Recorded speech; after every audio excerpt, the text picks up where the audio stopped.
नमस्ते सभी को। मैं समुनाथ और स्वागत है आपका लर्न विद समुनाथ में। तो आज हम ज्योग्राफी का एक नया चैप्टर स्टार्ट करेंगे, जैसे chapter 5 minerals and energy resources.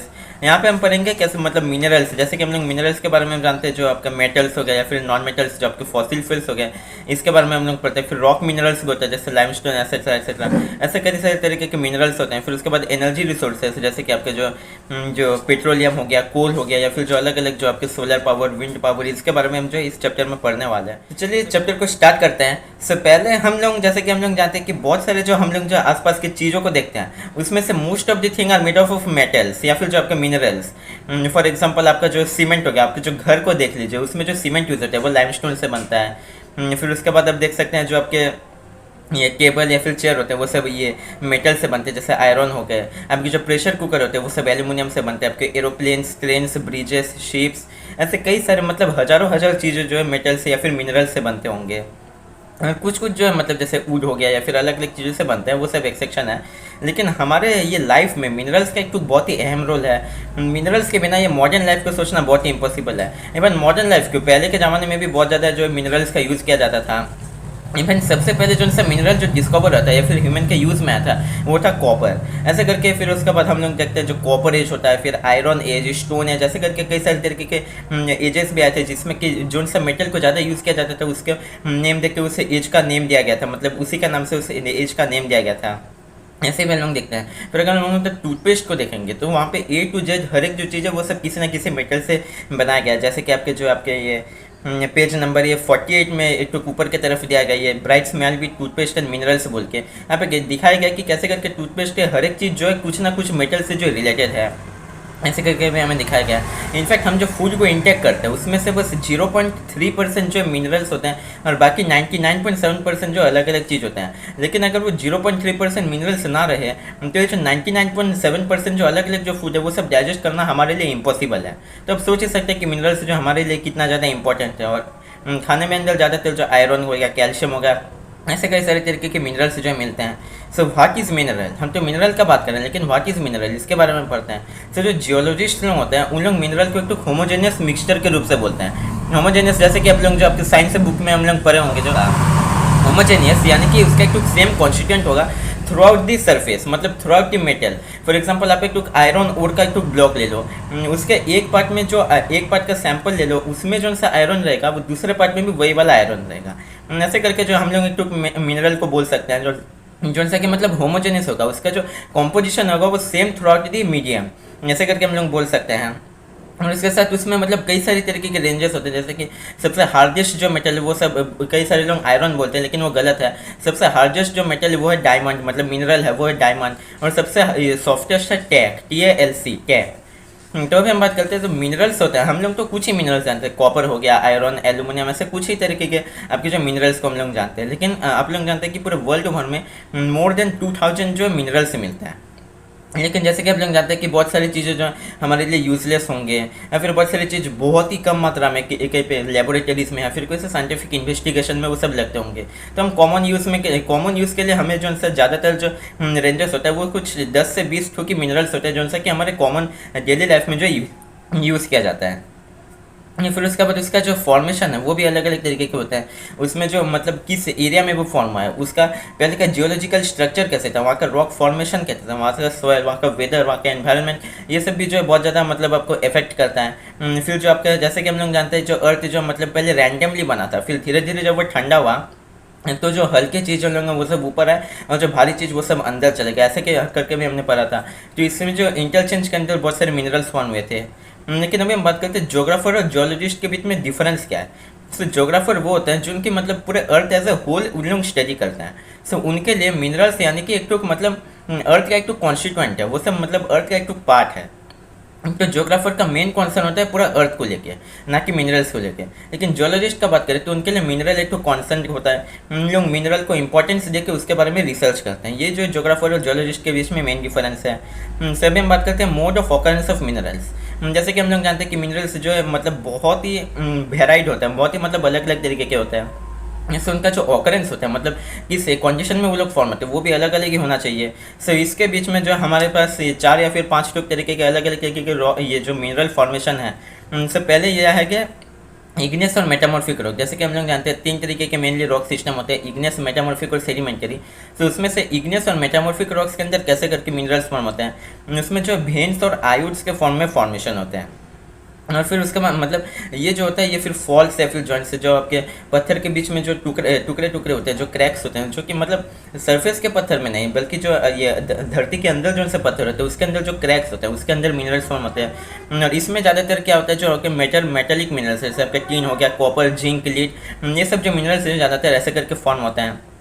फिर सेकंड जगह है आपका सेडिमेंटरी रॉक्स में, जिसमें कि बेड से लेयर्स में फॉर्म होगा, मतलब लेयर लेयर करके जो है वो सब फॉर्म होता है। जैसे कि हम लोग सेडिमेंटरी रॉक में जानते हैं वो सब जो लेयर लेयर करके फॉर्म होता है, ठीक उसी तरह से मिनरल्स भी उसी तरह से फॉर्म होता है आपके सेडिमेंटरी रॉक सिस्टम में।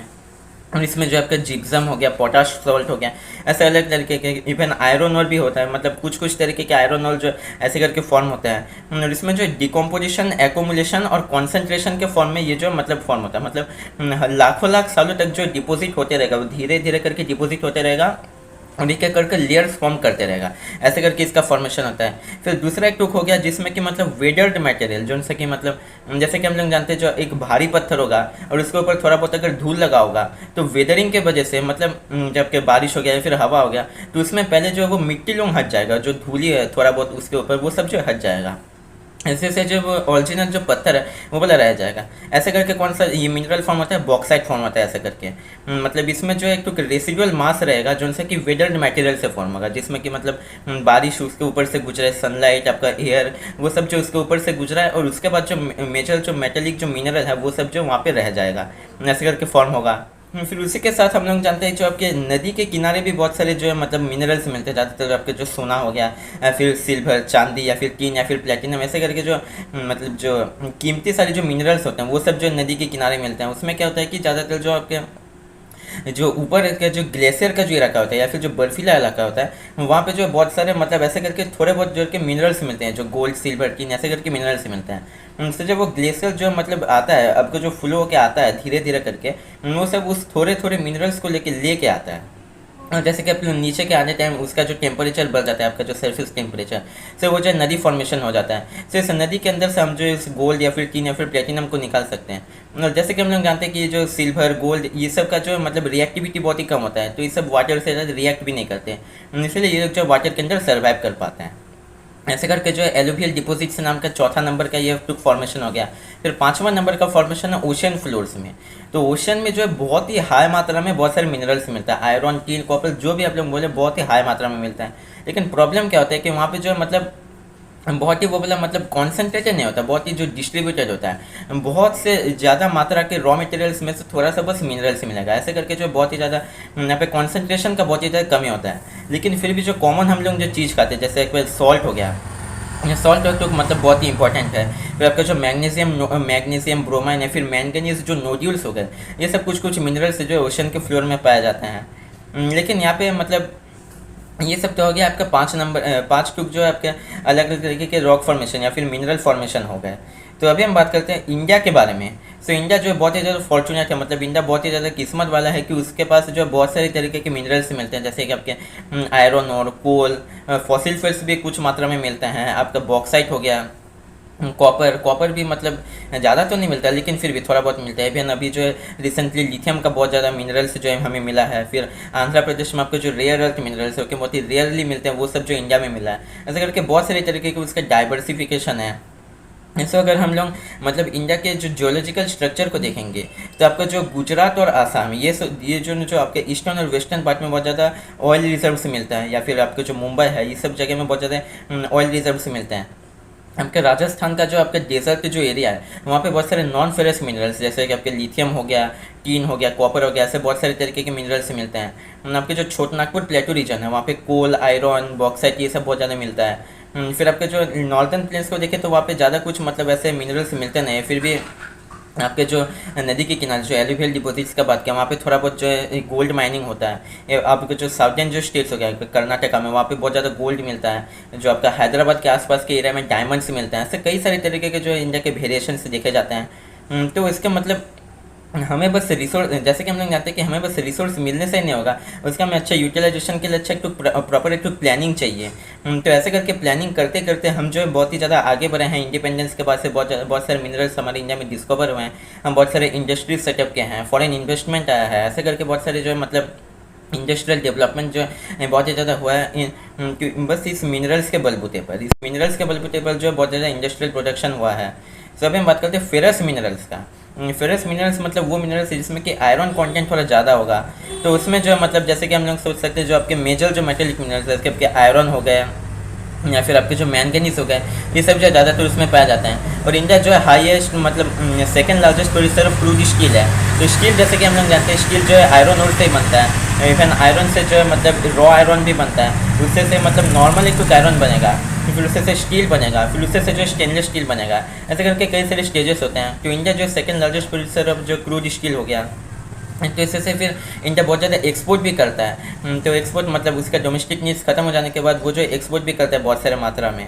सो इंडिया में जो है मैग्नेटाइट और हेमाटाइट, ये दो तरीके के ज़्यादातर पाए जाते हैं आपके जो आयरन और कंटेंट। सो मैग्नेटाइट क्या होता है, ये बहुत ही मतलब रिच टाइप के एक आयरन और होगा, जिसमें कि जो है आपके 60 से 70% आयरन और कंटेंट होगा। जैसे कि मतलब ओर्स का मतलब क्या होता है, ओर्स में जो मिनरल्स होंगे और उसके साथ कुछ कुछ इम्प्योरिटीज़ होंगे।